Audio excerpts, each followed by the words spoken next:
It's day 2 of the 2013 World Field Target Championships in Ebern, Germany, and conditions are fair. John Costello shares the lead with Northern Ireland's Conor McFlynn and the USA's Greg Sauvé. But English duo Simon Ayres and Craig MacDonald are tied with the USA's Harold Rushton just one shot back. Okay, we're on day 2 now. We shot a 48 yesterday, which I'm really happy with, tied with like 3-4 guys at the top. There's a lot of people just 1 or 2 shots off as well, so today is going to be the day that makes or breaks people. Just cleared my first lane, now shooting the red course, so really need to just dig deep and put in a good one today. John drops both of the targets on lane 1 and day 2 is officially off and running.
England's Andy Calpin and Andy Gillett are shooting well.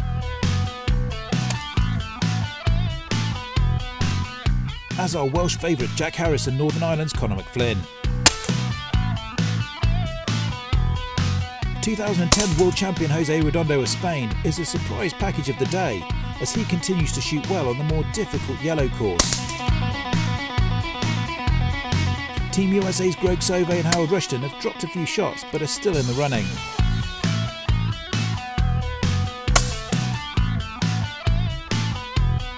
Simon Ayres shows his fine form as carried over from day 1 and he shoots incredibly well through the early part of the day.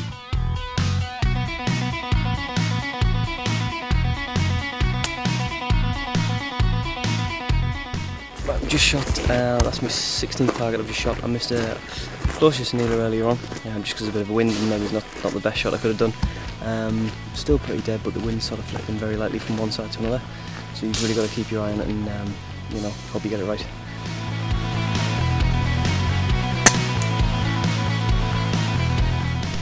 Started alright, but this is really taking lumps out of me now. So, I don't know, disastrous yesterday, so I can't really get less than that, can I? So we'll see.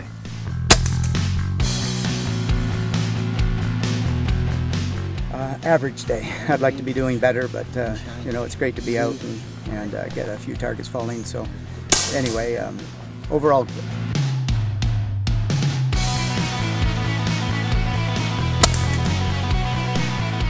A little bit dodgier than yesterday.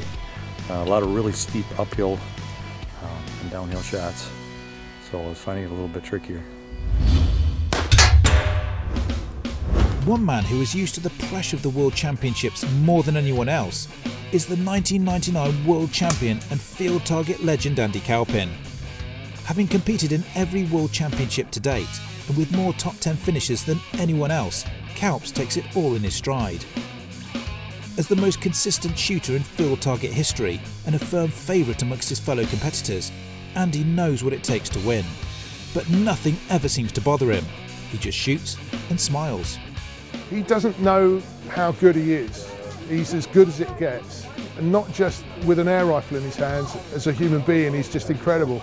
So when you meet someone like that and they share things with you without any strings attached, you can't help but, respect them and grow fond of them. And I think everybody Andy's come in contact with, he's been straight with them and he shares his experience with them so openly, I think that's why he's so popular, and that's why if you talk to anyone who knows anything about field target shooting, they'll know about Andy Calpin, and not one of them will have a bad word to say about it. I think Andy Calpin, the jokes that man makes, and on the range, is just unbelievable. I can't do that. There is a story. Take my word for it. There was a story with Andy Calpin. We were in Norway. It was our second World Championship. We're just two fools from Belgium. I'm telling everyone I can't hit an elephant if it would stand on plain foot side of me. And he was standing next to Andy Calpin, and Andy Calpin had a friend with him. And they were telling at him, "Do you want an autograph of Andy Calpin?" And he said, "Oh no, no, we have all the other shooters who are losers, and we have Andy Calpin, so it doesn't matter for me." So that's the reason why the Andy Calpin story started. But I wish him luck. All the others also, but Andy Calpin the most. The other one I do like is Andy Calpin. Andy Calpin is my Andy Calpin. Aussie. Richie, the same Aussie. Aussie and Calps. I suppose I have to think of the name of Andy Calpin. I've known him for so long, and he's always hovered near the top end all this time, and he's another gentleman of sport. He helps anybody. He will stop shooting to help somebody. I suppose I could name names, but he just comes to mind as a person. Andy Calpin, as he's got time for everyone and is able to shoot awesomely while giving that information out. Andy Calpin, that's easy. It's his humility, I think. That although the guy has been world champion, multi-British champion, this year tremendous season, he still will offer you advice, still have a laugh, enjoy the banter. He's just a generally all-round bloke. I promise you, if he was a top shooter and he wasn't, he wouldn't be popular. He is. He's a top bloke and a top shooter. Love him. Andy Calpin, I tell you, he is something else. He's been in it since year one, and he's still hanging in there. That surprises me. I never got in until I was, 55 years old, and it took a while before I won it after that. But he's always here. He's always tough. And he always knows everybody. I mean, he's just a good guy. I like Andy. It's dead easy, really. Andy is dead straight. He's an immensely talented man who could be big-headed but has never been in his life. On his day, he's the best in the world. I believe he's in the top 5 on any day. He puts a ton of stuff in. He'll help anyone. He's always cheerful. And I once saw him stark naked, jumping through a field full of thistles when he'd won a competition. He just won a GC2.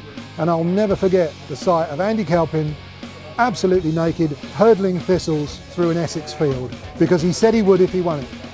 And he did. That's the sort of guy he is. He kept his word. I'm quite surprised Andy Calpin hasn't tried to get in on it. He actually wanted to shoot for Wales last year, and this year, next year. Despite being the most loved and recognisable face in the field, Andy isn't one for the limelight, and he didn't want to be interviewed. How's it going? Good. Not too bad. Good till there. What's that? It's a matter of filling your basket up today, isn't it? Yep. Not got that going, have you? Consistent as ever, Andy Calpin finishes the day with a phenomenal score of 47. 19-year-old Welsh wonder kid Jack Harris also finishes on 47. Going alright. Today was pretty good. I missed a kneeler and a stander, which I don't want to talk about anymore.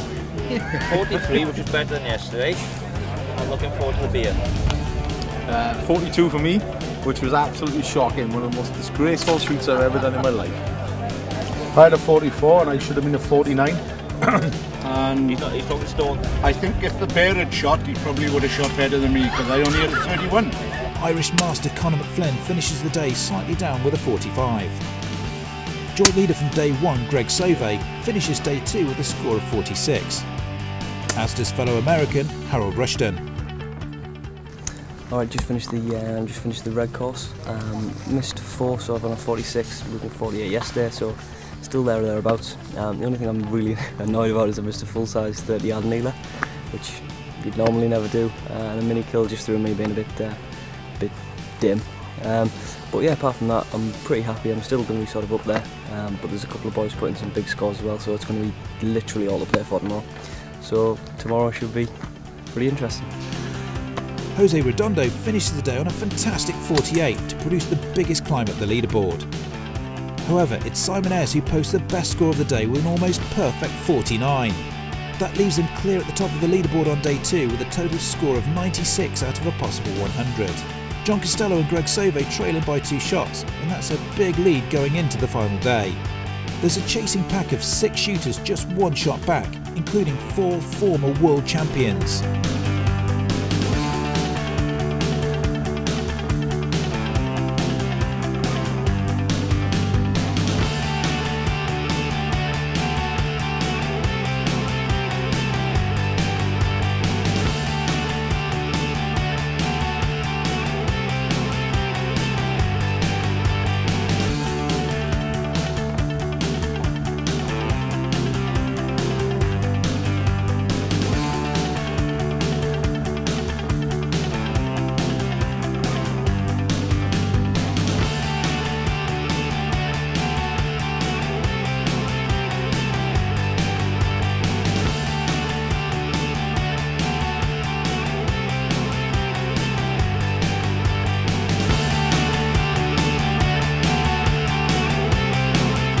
Day 2 finishes with it looking very tight at the top of the leaderboard. But anything can happen on day 3, especially if the weather takes a turn.